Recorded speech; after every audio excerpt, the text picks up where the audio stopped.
जय हिंद। स्वागत करते हैं आपका हमारे अपने YouTube चैनल आर्मी तैयारी पर। आज हम सभी आपके बीच ट्यूटोरियल आर्मी के 2017 के क्वेश्चन पेपर का पार्ट 1 लेकर आए हुए हैं। आज हम सभी ट्यूटोरियल आर्मी के 2017 के क्वेश्चन पेपर को डिस्कस कर लेंगे, बना लेंगे, उसको देखेंगे। ये हमारा पार्ट 1 होगा। अब देखो, आपके दिमाग में आ रहा होगा कि पहले और बताया नहीं, सीधा 2017 से ही क्यों स्टार्ट कर दिया। तो उसके पीछे कुछ रीजन है कि लेटेस्ट पेपर्स जैसे कि 2019 और 2018 के पेपर्स अभी हमारे पास उपलब्ध नहीं है, अभी हमें नहीं मिले हैं। जैसे ही हमको 2019 और 2018 के पेपर मिल जाएंगे, मैं भी कोशिश कर रहा हूं 2019 और 2018 के ट्यूटोरियल आर्मी के क्वेश्चन पेपर लाने की। तो जैसे ही मुझे ट्यूटोरियल आर्मी की 2019 और 2018 की पेपर मिलती है, वैसे ही मैं उसको लेकर भी उसके ऊपर भी कुछ सॉल्यूशन बनाकर लाऊंगा। तो हमारे चैनल के साथ जुड़े रहें। अगर चैनल पर नए हो तो चैनल को सब्सक्राइब जरूर कर दें और सब्सक्राइब करके बेल आइकन जरूर प्रेस करें, जिससे आपको और भी आने वाली लेटेस्ट क्लासेस मिलती रहें। तो आज हम लोग देखिए 2017 से स्टार्ट करने वाले हैं, 2017 से ट्यूटोरियल आर्मी के क्वेश्चन पेपर को। अब देखिए, मैं फ्रैंकली स्पीकिंग यदि बोलूं तो मुझे भी ट्यूटोरियल आर्मी की कोई उतनी ज्यादा नॉलेज नहीं है। तो यदि वीडियो में कोई मिस्टेक होती है, कहीं पर भी कुछ भी भूल होती है, और अगर आपको लगता है कि मैंने गलत बताया, मुझसे गलती हुई है, तो कमेंट बॉक्स में बेझिझक कमेंट करें। कमेंट करके मुझे मेरी गलती का एहसास कराएं, मुझे बताएं। आपके कमेंट का मैं स्वागत करता हूं, आपके कमेंट के लिए वेलकम है। आप कमेंट कर सकते हो। कमेंट करके आपके पास जो भी सजेशन हो ट्यूटोरियल आर्मी से रिलेटेड, वो आप मुझे बताइए, जिससे मैं अपने आने वाले और भी अनदर ट्यूटोरियल आर्मी के क्लासेस में, ट्यूटोरियल आर्मी के वीडियोस में उन जानकारियों को आपसे शेयर कर सकूं। तो यदि कोई मिस्टेक होती है इस वीडियो में तो उसके लिए अभी से सॉरी हूं। ताकि और अगर कुछ आपको लगता है कि मैंने गलत बताया तो कमेंट करके उसे सुधारने की कोशिश जरूर करें। तो चलिए शुरू कर ली जाए। आज की क्लास हम शुरू कर लेंगे। तो आज हमारा क्वेश्चन नंबर 1 है। 2017 में क्वेश्चन नंबर 1 दिया गया है कि ऑस्ट्रेलिया की मुद्रा क्या है। पूछा गया कि ऑस्ट्रेलिया की मुद्रा क्या है। A pound, B franc, C dollar या फिर डी रूबल। तो देखिए, ऑस्ट्रेलिया की जो मुद्रा है वो है डॉलर। क्या है ऑस्ट्रेलिया की मुद्रा? तो ऑस्ट्रेलिया की मुद्रा जो है वो है डॉलर। अब देखिए, इसमें भी एक बात है कि ये ऑस्ट्रेलियाई डॉलर है, ठीक है। 2 डॉलर्स आते हैं, एक हो जाता है आपका ज्यादातर ट्रेंड में, एक हो जाएगा आपका अमेरिकी डॉलर, यूएसए डॉलर, और एक होता है ऑस्ट्रेलियाई डॉलर। तो ये ऑस्ट्रेलियाई डॉलर होता है। दोनों अलग है, याद रखिएगा। एक यूएसए डॉलर भी ऑप्शन में हो सकता है और एक केवल डॉलर हो सकता है। तो केवल डॉलर पे टिक कीजिएगा, क्योंकि ऑस्ट्रेलियाई डॉलर अलग है और यूएसए डॉलर अलग है। दोनों की करेंसी अलग अलग पड़ जाती है। केवल सैंपल चल रहा है डॉलर, जिस तरह हमारा इंडिया का भी रुपया है और पाकिस्तान का भी रुपया है, सेम उसी तरीके से। तो देखिए, ये तो हो गया हमारा आंसर क्वेश्चन नंबर 1 का। और एक चीज बोलना चाहूंगा कि जैसे मुझे कुछ अपने फ्रेंड से ही पता चला कि ट्यूटोरियल आर्मी की कुछ जोन्स होती है, जोन 1, जोन 2 ऐसा बांटा गया है। तो मैंने आपको बता दिया कि मुझे जानकारी नहीं है अभी उन सारी चीजों की। जैसे ही मेरे पास जानकारियां आएंगी, मैं ढूंढने में लगा हुआ हूं, जैसे ही मुझे अनदर अपडेट्स मिलेंगी, कुछ जानकारियां मैं इकट्ठा कर रहा हूं, मिल जाएंगी, तो मैं ट्यूटोरियल आर्मी की वीडियोस में आपके लिए वो भी लेकर आऊंगा। और यदि आपका सवाल होगा कि ये पेपर किसका है, जोन 2, जोन 3, जोन 4, जोन 1 किसका है, तो मैं आपको यही कहूंगा कि अभी मुझे इसकी भी जानकारी नहीं है, क्योंकि ये आपको क्वेश्चन पेपर दिया गया है ट्यूटोरियल आर्मी के ऑफिशियल वेबसाइट पे क्वेश्चन पेपर दिया गया था।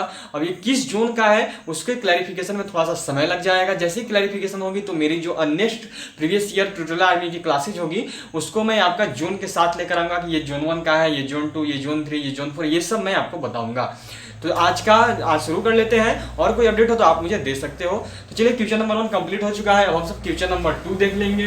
क्वेश्चन नंबर 2, पीर पंजाल दर्रा किस राज्य में है? बताना है कि पीर पंजाल दर्रा किस राज्य में है। ए मणिपुर, बी सिक्किम, सी उत्तराखंड या फिर डी जम्मू कश्मीर। तो देखिए, पीर पंजाल दर्रा जो है वो आपका जम्मू कश्मीर में है। कहां पर है पीर पंजाल दर्रा? तो पीर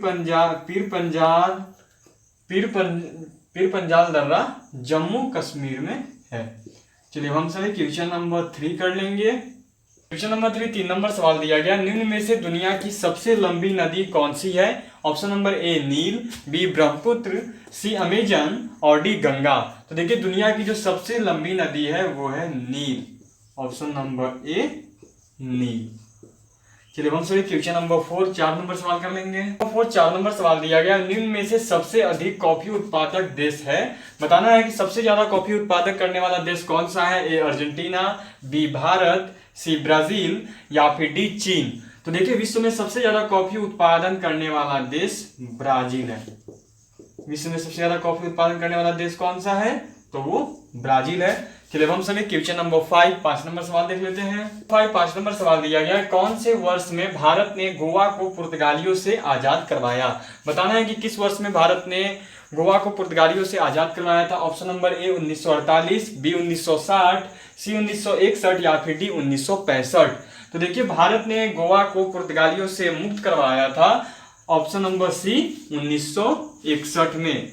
18 दिसंबर एंड 19 दिसंबर 1961 को एक गोवा मुक्त अभियान चलाया गया था, जिसमें पुर्तगालियों से गोवा को मुक्त करवाया गया था। चलिए हम सभी क्वेश्चन नंबर 6 नंबर सवाल कर लेते हैं। 6 नंबर सवाल दिया गया, डुरंड रेखा भारत और किस देश के बीच खींची गई है? बताना है कि डुरंड रेखा भारत और किस देश के बीच में खींची गई है। ए पाकिस्तान, बी श्रीलंका, सी चीन या फिर डी अफगानिस्तान। तो देखिए डुरंड रेखा जो खींची गई थी वो खींची गई थी भारत और अफगानिस्तान के बीच में, और ये खींची गई थी सर डुरंड के द्वारा खींचा गया था इसे। और ये कब खींचा गया था? तो ये खींचा गया था 1896 ईस्वी में, जो कि भारत और अफगानिस्तान के बीच में सीमा का बंटवारा करता था। लेकिन अभी जो ये डुरंड रेखा है वो पाकिस्तान और अफगानिस्तान के बीच में हो गया। क्यों? क्योंकि पीओके जो है अभी पाकिस्तान ऑक्यूपाइड कश्मीर, पाकिस्तान अधिकृत कश्मीर, जिस पर पाकिस्तान ने हमारे एक भाग कश्मीर पर कब्जा किया हुआ है, तो उसी से जो है अफगानिस्तान का बॉर्डर सटा हुआ है, और वही जगह जो है आपका डुरंड रेखा है। लेकिन अब वो जो जगह है, अब वो जो स्थान है जहाँ पे ये सर डुरंड रेखा खींचा गया था भारत और अफगानिस्तान के बीच में, वो अभी पाकिस्तान के कब्जे में, जिसे हम सब पीओके बोलते हैं। तो वो जो है पाकिस्तान के कब्जे में है, जिस वजह से अभी यदि वर्तमान में चले तो वो रेखा पाकिस्तान और अफगानिस्तान के बीच में। क्यों? क्योंकि उन्होंने पीओके पर कब्जा जमाया हुआ है। लेकिन ऐसे ये रेखा खींची गई थी भारत और अफगानिस्तान के बीच में, और जो सर डुरंड के द्वारा 1896 ईस्वी में खींची गई थी। चलिए हम सभी क्वेश्चन नंबर 7 नंबर सवाल कर लेते हैं। क्वेश्चन नंबर 7 नंबर सवाल दिया गया, अंग्रेजी ईस्ट इंडिया कंपनी भारत में कब आई? हमें बताना है कि अंग्रेजी ईस्ट इंडिया कंपनी भारत में कब आई थी। ऑप्शन नंबर ए 1600, बी 1602, सी 1750 या फिर डी 1680। तो देखिए अंग्रेजी ईस्ट इंडिया कंपनी जो है वो 1600 ईस्वी में भारत में आई थी। कब आई थी अंग्रेजी ईस्ट इंडिया कंपनी? तो अंग्रेजी ईस्ट इंडिया कंपनी 1600 ईस्वी में भारत में आई थी। चलिए हम सभी क्वेश्चन नंबर 8 नंबर सवाल कर लेंगे। क्वेश्चन नंबर 8 नंबर सवाल दिया गया, अगस्त प्रस्ताव कब लाया गया है? बताना है कि अगस्त प्रस्ताव कब लाया गया था। ए 1946, बी 1940, सी 1943 या फिर डी 1947। तो देखिए अगस्त प्रस्ताव जो है वो लाया गया था 1940 ईस्वी में। किसके द्वारा लाया गया था? तो अंग्रेजों के द्वारा लाया गया था। और ये अंग्रेजों के द्वारा कब लाया गया था? तो ये लाया गया था आपका देख लो 8 अगस्त 1940 को। चलिए हम सभी क्वेश्चन नंबर 9 नंबर सवाल कर लेंगे। 9 नंबर सवाल दिया गया, सैंधववासी मिठास के लिए का प्रयोग करते थे? बताना है कि सैंधववासी मिठास के लिए किसका प्रयोग करते थे। ए गन्ना, बी चीनी, सी गुड़ या फिर डी शहद। तो देखिए सैंधववासी जो है वो मिठास के लिए शहद का प्रयोग किया करते थे। सैंधववासी किसका प्रयोग करते थे मिठास के लिए? तो सैंधववासी मिठास के लिए शहद का प्रयोग किया करते थे। चलिए हम सभी क्वेश्चन नंबर 10 नंबर सवाल कर लेते हैं। क्वेश्चन नंबर 10 नंबर सवाल दिया गया, भारत का नेपोलियन किसे कहा जाता है? ए चंद्रगुप्त, बी समुद्रगुप्त, सी कुषाण या फिर डी अशोक। तो देखिए भारत का नेपोलियन कहा जाता है बी समुद्रगुप्त को। भारत का नेपोलियन किसे कहा जाता है? तो भारत का नेपोलियन कहा जाता है समुद्रगुप्त को। चलिए हम सभी क्वेश्चन नंबर 11 नंबर सवाल कर लेंगे। क्वेश्चन नंबर 11 नंबर सवाल दिया गया, किस अनुच्छेद में स्वतंत्रता का अधिकार दिया गया है? बताना है कि किस अनुच्छेद में स्वतंत्रता का अधिकार मिला हुआ है। ए अनुच्छेद 10, बी अनुच्छेद 9, सी अनुच्छेद 3 या फिर डी इनमें से कोई नहीं। तो देखिए इसका सही आंसर है अनुच्छेद 9। अनुच्छेद 9 में स्वतंत्रता का अधिकार दिया गया है। किसमें? बी नंबर ऑप्शन, और बी नंबर ऑप्शन है हमारा अनुच्छेद 9। चलिए हम सभी क्वेश्चन नंबर 12 नंबर सवाल कर लेंगे। 12 नंबर सवाल दिया गया है, 101वां संविधान संशोधन किस वर्ष में किया गया? बताना है कि 101वां संविधान संशोधन किस वर्ष में किया गया। मैं आपको एक चीज बता दूं कि इसी 101वें संविधान संशोधन में जीएसटी को जोड़ा गया था, गुड्स एंड सर्विस टैक्स को सामान एवं सेवा कर, GST goods and service tax सामान एवं सेवा कर को इसी 101वें संविधान संशोधन के द्वारा संविधान में जोड़ा गया था। एक्स्ट्रा टैक्स बैठाई गई थी हम लोग के ऊपर। तो ये कब किया गया था? तो ये देखिए ये किया गया था ऑप्शन नंबर बी 2017 में। तो आपसे तो ये 3 तरीका से क्वेश्चन किया जा सकता है कि जीएसटी को कब संविधान में जोड़ा गया, तो 2017 में। जीएसटी को किस संविधान संशोधन के द्वारा लाया गया था? तो 101वें संविधान संशोधन के द्वारा। और ये तो है ही कि 101वां संविधान संशोधन कब किया गया? तो 2017 में। चलिए अब हम सभी क्वेश्चन नंबर 13 13 नंबर सवाल कर लेंगे। नंबर 13 13 नंबर सवाल दिया गया, भारत का राष्ट्रपति बनने के लिए न्यूनतम आयु होनी चाहिए। बताना है कि भारत का राष्ट्रपति बनने के लिए न्यूनतम आयु कितनी होनी चाहिए? ए 27 वर्ष, बी 30 वर्ष, सी 35 वर्ष या फिर डी 45 वर्ष। तो देखिए इसका सही उत्तर है सी 35 वर्ष।